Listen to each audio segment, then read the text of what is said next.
नमस्कार साथियों। आइए, एक बड़ा ही ज्वलंत मुद्दा इस समय पूरी दुनिया में छाया हुआ है। भारत में भी इसके कुछ परिणाम देखने को मिलने शुरू हो गए हैं। इस पर थोड़ी सी चर्चा करते हैं। एक छोटा सा वीडियो है आपके लिए। हार्मुज़ संकट यानी कि भारत की ऊर्जा जीवन रेखा पर और एलपीजी पर संकट किस तरह से मंडरा रहा है, वास्तविक स्थिति क्या है, इस पर थोड़ी सी हम लोग चर्चा कर लेते हैं। तो ये दरअसल पूरी कहानी जो है वो है किसके लिए, वो पूरी की पूरी कहानी एक छोटे से जल डमरू पर। जल डमरू का मतलब क्या होता है? जो डिजाइन में डमरू बना दे। मैं आपको डमरू दिखा देता हूँ फटाफट, बहुत जल्दी आपको बहुत सी चीजें सिखा दूंगा। ये वाला एरिया है ना, डमरू हमारा ऐसे होता है, तो इसी तरह से ये डिजाइन आपका बन गया। ये पूरा हिस्सा जो है ये जल से भरा हुआ है, ये वाला हिस्सा। अभी ये कंडीशन है कहाँ की, इसकी हम लोग बात कर रहे हैं। इसका नाम, इस जल संधि का नाम क्या है? हार्मुज़ जल संधि। एक बार आपको फोटो दिखा देता हूँ, देखिएगा।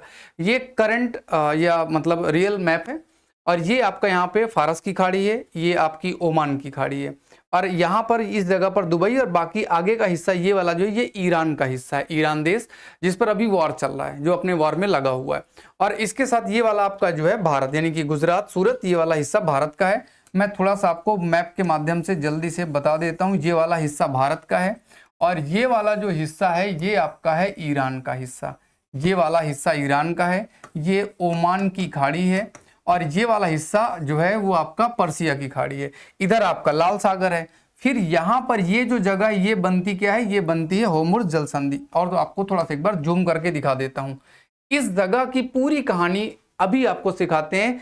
इस जगह से चूंकि जो भी ये जो गल्फ कंट्री में जो भी कच्चा तेल या फिर एलएनजी या फिर एलपीजी जो भी गैसें होती हैं, वो यहाँ से जो है समुद्री मार्ग से इस तरह से होते हुए कहां तक आती हैं? भारत तक, जिनको भारत की जरूरत है। तो हमारे लिए अगर ये वाला रास्ता चौक हो जाए तो हमारे लिए दिक्कत हो जाएगी। दरअसल यही कुछ कहानी है जो मैं आपको आज के इस वीडियो में समझाने वाला हूं, सिखाने वाला हूं। दरअसल ये क्या दिक्कत हो गई या होने वाली है, इस पर चर्चा तो कुछ विशेष है। आइए शुरू करते हैं।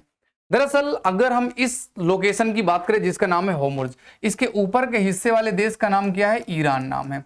नीचे आपके अलग छोटे छोटे और गल्फ कंट्रीज में आपको मिल जाएंगे। इसका ऊपर का हिस्सा लगभग 21 मील जो है, जहां पर मुख्य जलमार्ग होते हैं, वो ईरान के कब्जे में आपका चला जाता है, और ये सबसे सकरा हिस्सा है। अब यहां से अगर किसी भी व्यक्ति को अपना नाव, पानी का नाव जिसमें ऑलरेडी टैंकर बहुत सारा बैरल तेल, कच्चा तेल या गैस भरी हुई है, यहां से निकलकर आगे जाना है, तो उसे इस जगह से जाने के लिए ईरान से परमिशन लेनी पड़ेगी, और ईरान में चल रहा है युद्ध। दूसरी बात, अगर यहां से भरा हुआ टैंकर जाएगा तो इधर से खाली वाला टैंकर दोबारा आएगा। लेकिन अब ये यहां से जाए कैसे? हाँ, जितने भी टैंकर होते हैं वो सब ऑलरेडी पहले से जो है अपना बीमा करवा के रखते हैं, लेकिन बीमा कंपनी साफ साफ मना कर दी, भैया अभी वहां से जाओगे तो 100% मरना है, तो उधर से क्यों जाना, मत रिस्क लो, हम अभी आपको कोई मदद करने वाले नहीं है। तो अभी यहां से जो भी बड़े जहाज निकल रहे हैं वो बड़े रिस्क के साथ निकल रहे हैं। पूरी कहानी अगर आप इसको थोड़ा सा देखना चाहें तो देखो, जितने भी डॉट आपको दिख रहे हैं सभी पानी के जहाज है जो वेट कर रहे हैं युद्ध समाप्त हो, तो हम पानी के जहाज में से, मतलब हम अपने टैंकर में से कच्चा तेल भरे और भारत और पूरी दुनिया में पहुंचाना शुरू करें। तो क्या भारत केवल यहीं से तेल लेता था? क्या भारत यहीं से गैस लेता था? यस, मैक्सिमम हम यहीं से लेते थे। पूरी कहानी आपको सिखाएंगे। दुनिया के सबसे बड़े चोक पॉइंट की शारीरिक रचना, यानी कि इस जगह पर आपका चोक पॉइंट, और ये चोक हो गया। अब अच्छा, एक बार और क्या हुआ था अभी पिछले साल जो है, इसी तरह से सुएज नहर में एक नाव फंस गई बीचों बीच। अब ना नाव कोई आ रही ना कोई नाव जा रही, तब भी महंगाई बढ़ गई थी। उसी तरह से भी यहां पर भी आपको देखने को मिलेगा 20 मिलियन बैरल प्रतिदिन वैश्विक तेल खपत का लगभग 20% इसी मार्ग से जाता। पूरी दुनिया का 20% यहां से जाता है। अगर हम बात करें तो IRGC की दोनों छोरों पर तैनाती मौजूद है, यानी कि सुरक्षा का काम कर रहा है, और किसी भी पार करने वाले जहाज को आग के हवाले करने की सीधी क्षमता, ये हथियार लैस ईरान के पास इसकी सबसे बड़ी, इसमें हिस्सेदारी ईरान की सबसे ज्यादा है। तो भैया देख रेख किए हुए हैं, और कौन जहाज जाएगा बिना पूछे जाएगा, परमिशन लेके ही जाना, ईरान से परमिशन लिए तभी आगे जाना है। ये रास्ता सकरा है, 30 मील चौड़ा, लेकिन मुख्य नौगम में जल मार्ग केवल 21 मील का, क्योंकि किनारे किनारे तो पानी के जहाज जाएंगे नहीं भाई, वहां तो तट पास होता है, तो गहरे वाले क्षेत्र में जाएंगे। गहरा वाला क्षेत्र मात्र 21 मील का है। यहां पर 3000 से ज्यादा पोत इस जल डमरू के मध्य दोनों ओर फंसे हुए हैं, जिनमें सामान आता जाता है। 3000 वाणिज्यिक पोत यहां पर फंसे। नीचे ओमान की खाड़ी है। फिर आगे अगर ये चौक रहा बंद रहा तो इसके क्या परिणाम निकलेंगे? वाणिज्यिक पंगुता। दिक्कत क्या हो जाएगी? अभी 100 मिलियन के टैंकर के लिए प्रति यात्रा हमें कितना देना पड़ता है? $2000 देना पड़ता है, लेकिन ये बढ़कर $1 मिलियन हो गया सीधे, यानी कि 5 गुना बढ़ गया, रेट बढ़ा 5 गुना। फिर प्रीमियम में विस्फोट। अभी तक क्या होता था? 48 घंटे के भीतर वार रिस्क प्रीमियम कितना था? 0.2%, मतलब बहुत कम देना पड़ता था बीमा वाली हिस्से। अब इसका भी रेट बढ़ के कितना हो गया? 1%। सोचो 0.2 से बढ़ गया कितना? लगभग 100%, सीधे सीधे बढ़ गया। अभी इतना पैसा बढ़ेगा तो किसके हिस्से जाएगा? जो जनता खरीदती उसी के हिस्से में जाएगा। यदि बीमा करता उदाहरण नहीं देंगे, उदाहरण मतलब वो रिस्क कवर नहीं करेंगे, तो कोई भी वाणिज्यिक जहाज इस जलडमरू को पार नहीं करेगा। कुछ भी हो जाए भैया, कौन मरने जाए? रिस्क भी नहीं, बीमा भी नहीं कवर होगा। कुछ क्लबों ने वार रिस्क कवर को तत्काल प्रभाव से रद्द कर दिया। बोले भैया आप ना समझो, हम नहीं देने वाले हैं। जहाजों पर मिसाइल हमले की वजह से डर है और ये हाई रिस्क एरिया बना हुआ है, सब शांत हैं। ऐसे में हमारे देश में जो तेल आता था, कहां से आता था? हम मंगा लेते थे सऊदी अरब से, यूएई से, कतर से, इराक से, जहां से उधर से भी, और ये होर्मुज़ जल संधि से ही आता था। लेकिन अच्छा, हम यहां से कच्चा तेल कितना बनाते थे? अपने यूज का 40 से 50% हम यहां से मंगा लेते थे। एलएनजी लिक्विड जो नेचुरल गैस होती है, वो हम 55 से 60% इसी रास्ते से मंगाते थे। तरलीकृत पेट्रोलियम जिसको एलपीजी, अपनी गैस एलपीजी, हम 80 से 85% इसी रास्ते से मंगाते थे। आपको पता होगा हमारे पास कच्चे तेल का तो बफर है, 45 दिन के आसपास का बना रखा है, लेकिन कभी सोचा ही नहीं था कि एलपीजी का भी बफर बनाना पड़ेगा, और एलपीजी का 0 दिन का बफर है। अब बताओ कहां जाएंगे? है ही नहीं।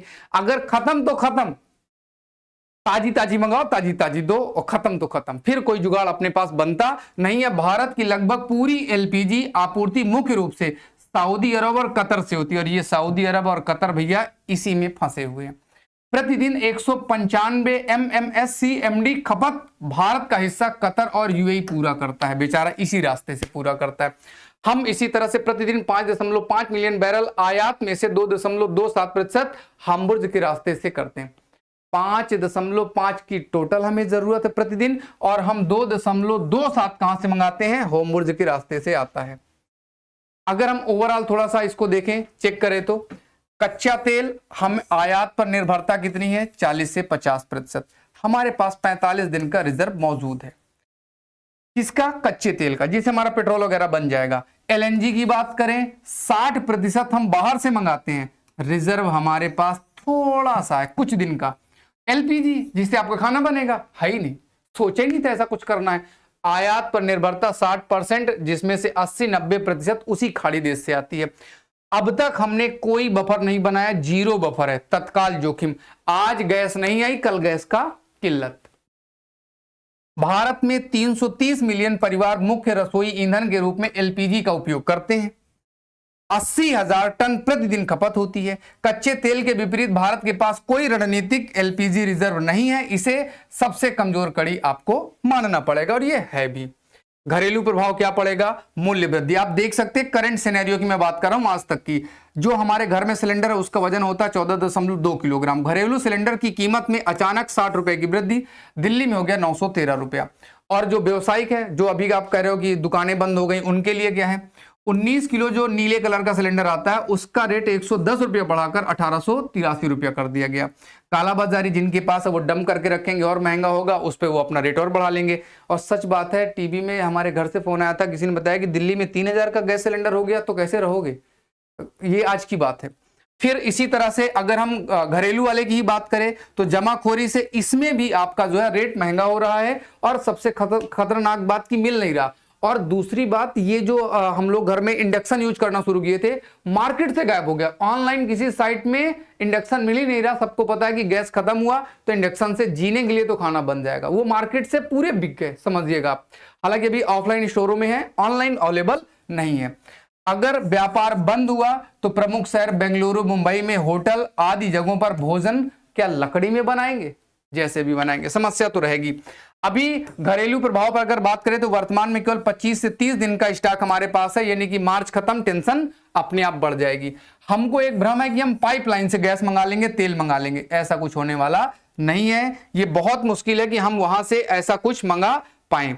अभी हमें आगे की रणनीति किस पर फोकस करना चाहिए, तो आगे हमें ध्यान देना चाहिए कि फिर से कभी ऐसी कोई गलती होने ना पाए। हम पहले से जैसे एलपीजी का जो है कच्चे तेल का स्टॉक बना के रखें, उसी तरह से हम जो है एलपीजी का और एलएनजी का भी जो है अपना स्टॉक बना के रखें कि कभी दुनिया में कोई लड़ाई हो तो हमारे पास 6-7 महीने का बफर कम से कम बना रहे। 6 महीने का तो हमें सभी चीजों का बफर बना लेना चाहिए। अभी सरकार क्या करने वाली है, भारत सरकार ऑस्ट्रेलिया, कनाडा आदि जगहों से मंगाएगी, लेकिन उसका रेट क्योंकि आने में समय लगेगा, प्लस दूर से आएगा तो उसमें जो है आने जाने का खर्च भी महंगा हो जाएगा, ट्रांसपोर्ट चार्ज बढ़ेगा तो रेट वैसे भी महंगा हो जाएगा। मध्यम अवधि महीने में रूसी ऊर्जा का एशिया विशेषकर भारतीय बड़ा बाजार में पुनः प्रवेश करना, यानी कि अब हम फिर से जो है रूस के शरण में जाएं। सुना भी होगा 30 दिन के लिए हमको छूट मिली है खरीदने के लिए, गजब मजाक है। खैर, दीर्घकालिक 2026 के आगे हमें क्या करना है, 16 से 20 MBD क्षमता को किसी भी व्यवहारिक समय सीमा में प्रतिस्थापित नहीं किया जाए, यानी कि 20-25 से ज्यादा हम हिस्सा किसी के भरोसे ना रहें। वहां गड़बड़ी हो जाए तो हमारी जिंदगी ही खराब हो जाए। हार्मुज़ संकट ने निर्णायक रूप से साबित कर दिया है कि रणनीतिक रिजर्व के बिना एलपीजी भारत की ऊर्जा सुरक्षा में सबसे बड़ी कमजोरी की कड़ी देखने को मिलेगी। तो भैया अब हमें अलर्ट रहना है, तैयार रहना है। वीडियो आपको कैसा लगा, कोई और आपके दिमाग में कोई क्वेश्चन है तो जरूर इसमें कमेंट कीजिएगा। बहुत बहुत धन्यवाद, थैंक यू सो मच।